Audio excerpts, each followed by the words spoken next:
అది మహత్కార్యం స్వామి. ఉమ్, స్వామి అనుగ్రహం చేతనే ఇది అందరికి ప్రాప్తం కాదు. కేవలము ఈ లోకములో కొందరికి మాత్రమే ఆ స్వామి అనుగ్రహం నుంచి ఈ లోకానికి జ్ఞానాన్ని పంచాలనే ఉద్దేశంతో ఆ స్వామే మీ ద్వారా ఈ కార్యక్రమాన్ని చేయిస్తున్నాడు. ఇది ఆయన సంకల్పము, మీ సంకల్పం కూడా కాదు. ఆయన మనం ఆయన లేకపోతే మనం ఎంత మా గురుగారు లేకపోతే నేను చాలా సామాన్యుని స్వామి. ఈ అవునవును. మట్టిలో చిన్న ఇత్తనం లాంటివండి.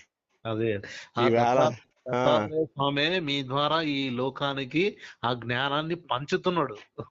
అది మరి ఆయన అనుగ్రహం అండి. ఇప్పుడు దత్తాత్రేయుడి పీఠంలో పిఠాపురంలో నేను జన్మించడం అంటే మరి అదృష్టం కదండి. అవునవును స్వామి. మహా ఎంతో అద్భుతం స్వామి. ఎంతో మంది ఉన్నారు మా లోకంలో. ఉమ్.